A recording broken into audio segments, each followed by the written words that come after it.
Here's what I've noticed, and I'm sure you probably already know this. Most people don't buy things because they need them. They buy them because they want to be seen a certain way. And this impulse actually feels pretty normal and sometimes deserved. But financially, this is a very slow bleed. Look, if you're ambitious and trying to build real leverage, you can't afford to confuse appearance with position. And that's exactly what status signaling does. It tricks you into paying for optics instead of ownership. And the irony is we now have more access to capital than any generation in history before us. I'm talking about high potential, high income potential, investment platforms in our pockets, remote work flexibility, at least for some of us anyways, and also just global markets. But still our net worth is just crawling, because money is being converted into signaling. I'm talking about cars we can't afford, apartments or houses above our budget, designer logos readable from across the street, and sometimes, bottle services for people that you don't even like. Look, you might call it living your life. You might even tell yourself that you deserve it. Look, maybe you do, but that's not what this is. This is you just renting an identity instead of building one. And the rental fees for this is not going to stay the same. It's going to compound. Here's an uncomfortable truth. If your lifestyle scales as fast as your income, you're really never going to be free. Now, you're going to look successful and you're also going to look stable, but looking successful and being free are not the same thing. Look, there are two kinds of statuses. There's perceived status, which is basically what people think you have, and then there's financial status, which is what you actually control. Most of us spend our entire careers optimizing for the first. I'm talking about leasing cars that we don't own, living in zip codes that we can barely afford, and wearing brands that technically quietly own us. We do all this while holding minimal investments and minimal assets and very minimal, small margin of error. But here's what's interesting. The people who actually have money rarely broadcast it, because the real wealthy are pretty quiet. So, think about this. Someone making $250,000 and spending $240,000 versus someone making $150,000 and investing $70,000. After just 5 years, they're in completely different universes. One is going to look pretty impressive at a dinner party, but the other one has fast-tracked their entire financial independence journey. Look, at the end of the day, status signaling is going to target the ego. And ego doesn't calculate ROI. It just calculates reaction. Did they notice? Did they comment? Or did they respect me more? Here's the brutal truth. They rarely do. They register it and then they move on. And your account stays pretty skinny. Look, that's just useless and expensive performance. Now look, status itself isn't the problem. The problem is where we're sourcing the status from. There are, in my opinion, there are two sources where we can get status from. First, it's external consumption. Look, this is visible, immediate, but most importantly, this is, depreciating. Now, for the second source, there's internal capability. This is, invisible, compounding, and most importantly, this is permanent. When we buy status externally, for lack of better words, we're just basically just paying full retail price for a feeling.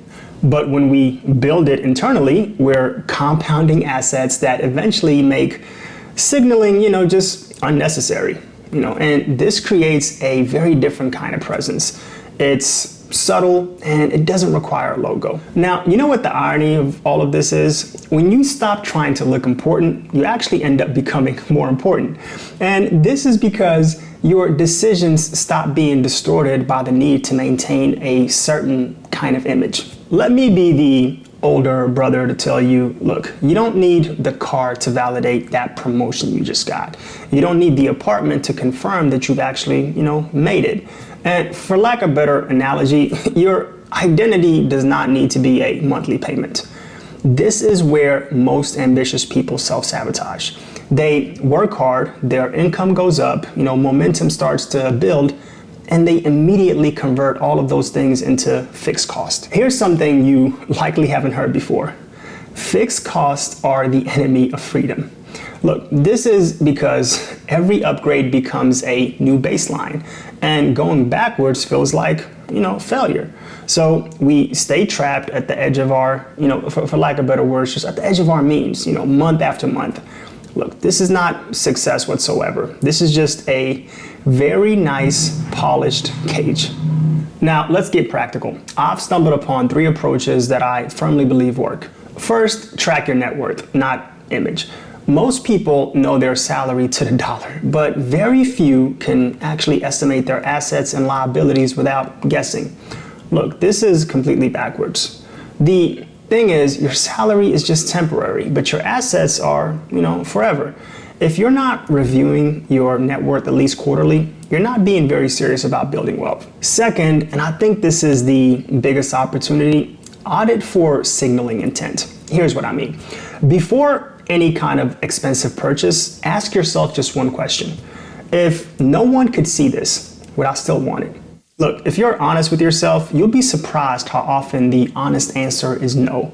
If it's primarily for observation, it's a liability in disguise. Third, and the last one, invest in invisible upgrades.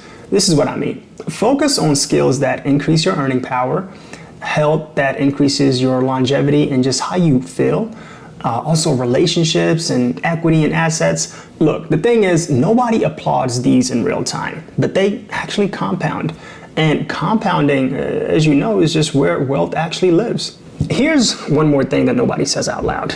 A large portion of visible luxury that you see in your professional circle, it's just financed. It's not owned. It's just, leveraged consumption with no appreciating asset behind it. And this is not wealth whatsoever. And you don't want to be like those people. The thing is, you don't need to look rich. You just need to be structurally difficult to destabilize, because this creates dominance. I'm not talking flash or noise, just straight up dominance. Here's another thing that some people don't like hearing. If you feel a compulsive need to broadcast your success, it usually means that you don't fully feel secure in it.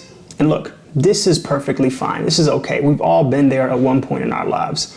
And my aim here is to help you get through that. So if you want real confidence, the truth is you have to be willing to be comfortable being misunderstood.